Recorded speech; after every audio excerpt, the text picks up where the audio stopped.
We're going to begin today by mixing the colors for our tree foliage. The first color that you're going to mix together is going to be light yellow and Indian yellow mixed in equal proportions. The second color will be a mixture of Indian yellow and just a little touch of the crimson red. The third color is going to be a little bit of the Indian yellow and then a lot of the crimson red. This is going to be our darker value orange that we will be using on our tree. For the fourth color on our tree, this is going to be the darkest value. Use a little bit of Indian yellow, then mix equal proportions of crimson red and ultramarine blue together to create a nice burnt orange hue for our tree. So today we're going to be learning how to do a dry brush technique. Now, a dry brush refers to a technique where marks are made with a sparsely loaded brush, resulting in broken edges and textured effects. So, clean off your rounded brush that you were just using and wipe off any extra water that you might have on the brush. Now, simply by varying the angle or the direction of the brush, you can represent complex subjects such as foliage, the texture of rock or bark, or even broken light. So we'll just take one of our colors, and I just want you to practice on some of your scrap watercolor paper. There's several ways that you guys can make dry brush technique. So let's experiment with a couple of them. The first one, and this is what we're going to be doing for our foliage, is we're going to be taking our rounded brush, dipping it into the paint, just so you have a little bit of the paint on the brush, and then we're going to be scraping it across the surface. And you'll notice how I get this kind of like rougher texture. Having a rough paper helps, but also laying the brush kind of flat on all of the bristles and then dragging it across helps the bristles skip across the surface. If I would have more paint on my brush, you'll notice that I'll just get solid marks. The end of my marks tend to be more of that bright brush technique, but we don't want to create solid marks like this. So that's why you want to have a little bit of pigment on the brush. So I always like to have my paper towel handy to wipe off any extra moisture that I might have. So that way I'm making sure I get a nice dry brush technique. Another thing that you can do is you can do a pulling up technique where you quickly pull up the tip of your brush upward to represent thin subjects like grass, leaving broken marks at the top of your stroke. So I'll keep using this orange. So, oh, that was a little too much watercolor. So I'm lifting up the top of my brush. Now we had done this in the river scene painting. I have a little bit too much paint on my brush. There we go. Now you can start to see this. It's very light, but it's skipping across the surface.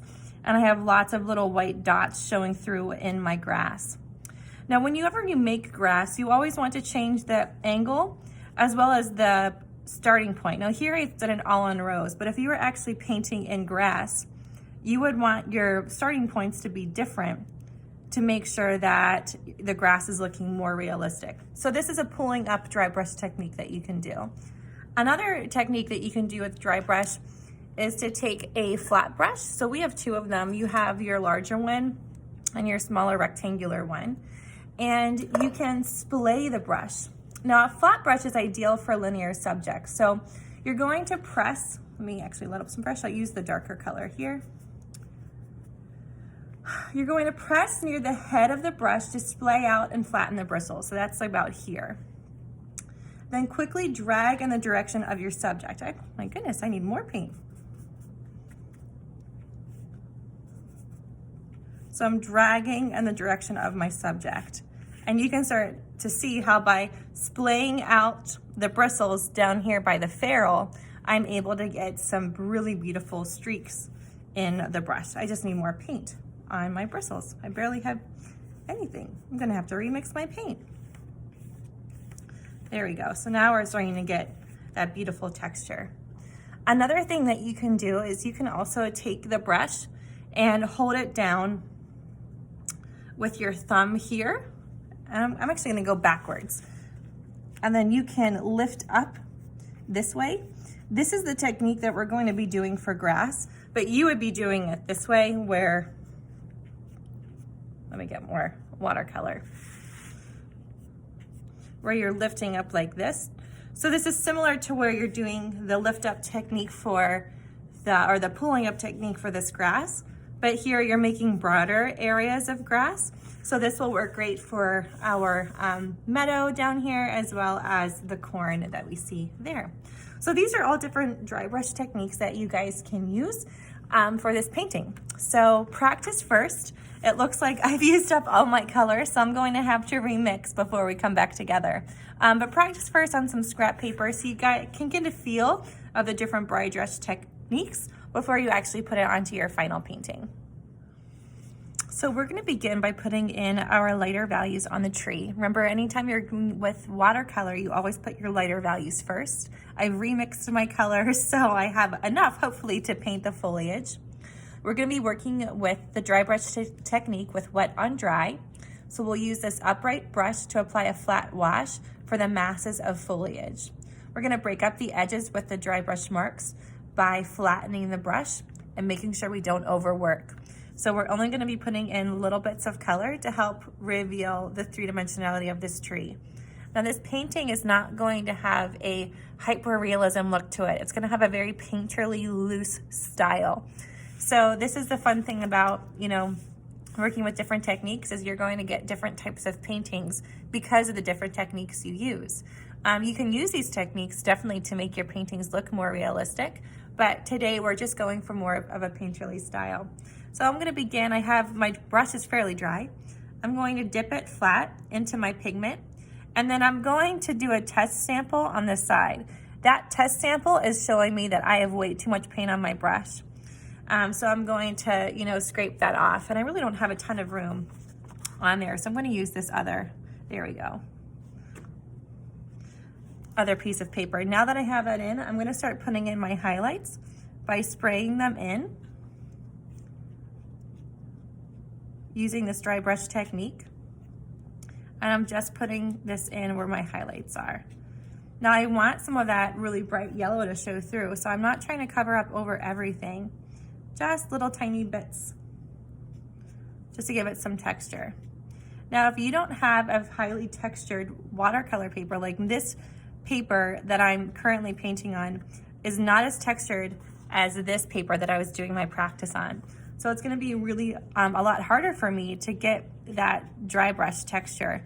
So I'm gonna have to make sure that I use even less pigment on my brush than I did before. But these dry brush techniques work great when you come to the edge of your tree. I mean, look at that. It adds in some really beautiful detail where it looks like little types of leaves are poking through the empty gaps that we have on our tree. And that will add an extra sense of realism and detail that we would never have been able to get with the variegated washes. Pay attention to how far out these little shapes go. We don't want to create like a halo of dry brush around the tree. Just little sections where this color is poking out and through.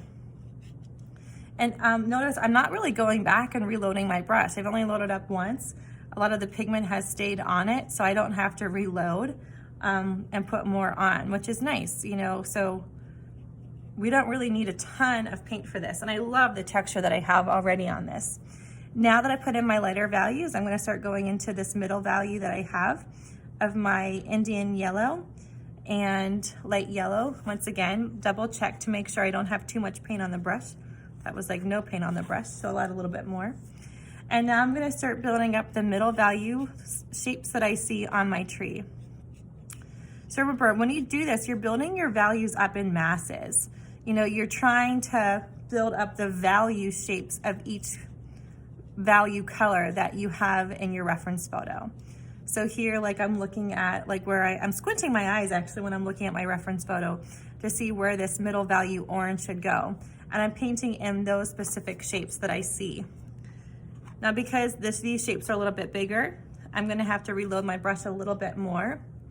But as you paint, change the angle of the brush as well. We don't want to have our tree look like it's leaning in one direction. Make sure that you're not putting this darker value where you have highlights, because we don't want to have our tree look too flat. So as always, be intentional with where you put these colors, so you're helping to create a nice three-dimensionality to the work.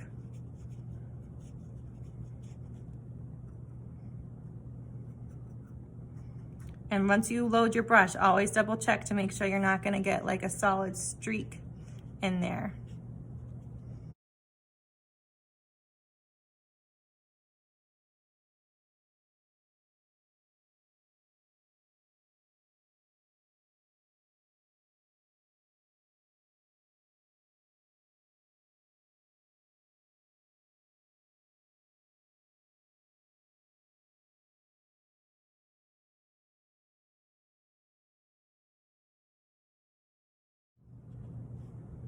Okay, next I'm gonna move on to my darker orange.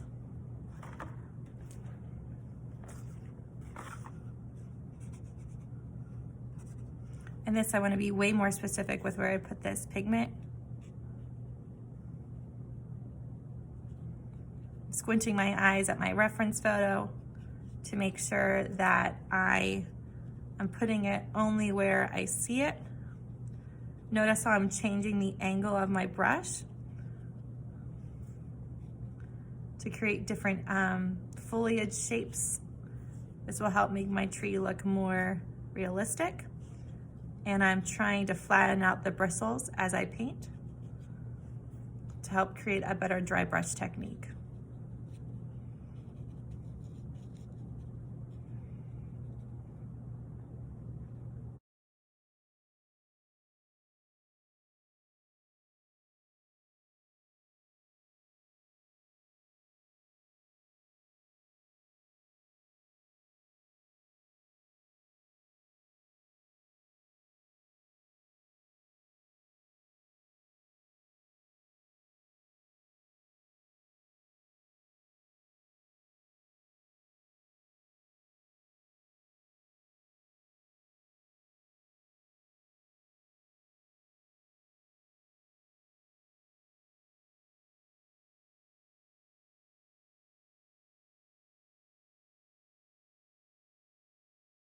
Okay, I'll move on to my darker color. Now with this, we want to be very specific where we put it. You know, I'm seeing just a little bit here. Oh, it's still too wet. Sometimes the pigment can just sit on the tip of the brush, so it's the tip of the brush that needs dried off more than the base of the brush. So be aware of that. Now this should just fade into that last orange that we just put in. And we're gonna be adding in the branches in later. We don't wanna do that right now because our pigment might still be a little wet. And we don't want to have our colors bleed into one another from our branches. That would be bad. That got a little too wet in there, so I'm just going to dry off my brush and try to push that pigment around just to get it to smooth over a little bit. Get a little bit more rough in there. And this technique is all about the texture. You know, we want the texture of our leaves to show through. So we really want that skipping. Now I'm not able to get a ton of texture on here, mainly because my paper, my watercolor paper, is so smooth. So that's another thing we need to talk about is, you know, what's the best paper for each painting?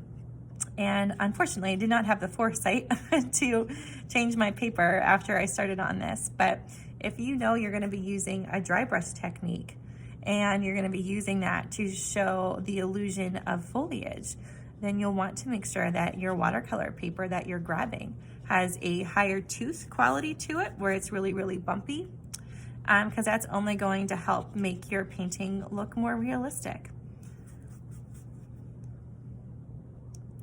If you have a reference photo where maybe, you know, the items or subjects in your reference photo have lots of smooth surfaces, then, you know, you'll want to go for a more smoother looking paper than a rougher one.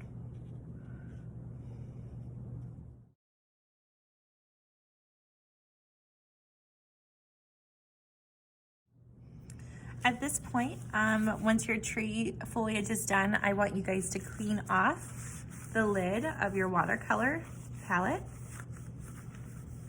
And then we're going to prepare putting in some dry brush on our grass. And that's how we'll finish out this portion of our painting for today. Once your palette is clean, begin mixing your colors for the grass. We're going to combine light yellow together with a little bit of cyan blue to create a very light yellow-green tertiary color. Then we're going to combine light yellow with some yellow ochre to create a more muddier yellow that we will put in the middle section of the grass. For this technique, we need to use our flat brush. We're going to be painting in the grasses on in the foreground. We're gonna do a little bit in the background just to kind of brighten some areas up. But one thing that we want to stay aware of is if this is too wet, when you make these brushes where you're splaying the bristles with your thumb like this, if your brush is too wet when you do this and you lift up, you're gonna get this really harsh line on the bottom, which is what we don't want. We just want this really loose looking dry brush. We also want to make sure that the length of our marks is longer on the bottom of our foreground and smaller in the background. Because one of the ways that we show perspective is that things are bigger when they're closer to us and smaller when they're further away. So the size of things changes. So we have to make sure that the height of our brush strokes is really small back here and then gets gradually bigger as it comes down into the foreground. We're going to begin by using our yellow-green tertiary hue. Only load up the brush a little bit. I like to do this on my palette so I can start to see what the bristles look like. It's gonna be impossible for you guys to see this, but I can see that when I start, I don't have a harsh line on here. It's all just little tiny short lines that are separated from one another. So I'm going to spray out my bristles like this. I'm gonna make little tiny marks in the back.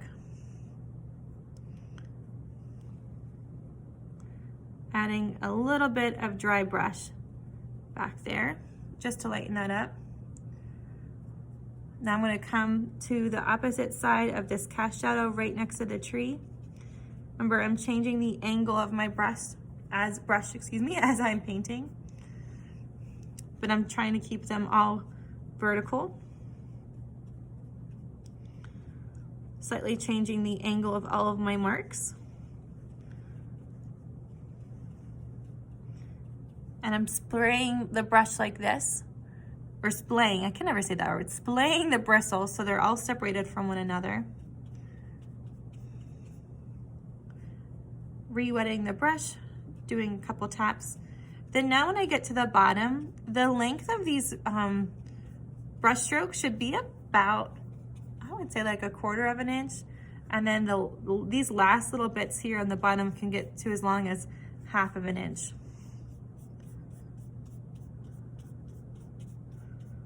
And I'm really working into the surface here. Starting to run out of my pigment. So I'm gonna have to remix because I ran out. So if you've run out, just remix as well and then come back to it. It's actually a blessing that I remix because I'm actually gonna be using more of a yellow-green tertiary color where there's a little bit more green in it. The ones in the back were more yellow. So this worked out for the best here. Because I want these marks just to be a little bit darker in the front, because things also are lighter in the background and get darker in the foreground most of the time. I'll use this yellow green on this side, making short little marks here next to the tree, keeping my bristles horizontal. I don't want to create angle marks because that's not how grass grows. So make sure that you're being smart with the direction of your strokes, but also the orientation your brush is being placed on. And now that I've done that, I'm going to just slightly wipe off my brush on a dry paper towel. I don't want to dip this in water because I don't want this to get too wet. I'm going to stick it into my yellow oxide mixture. And I'm gonna start putting that in here, in this area right in front of the tree. And we have a slightly more yellowish grass going on in there. This is gonna add some really interesting texture onto the ground and have it make it look way more interesting than just having that smooth variegated wash.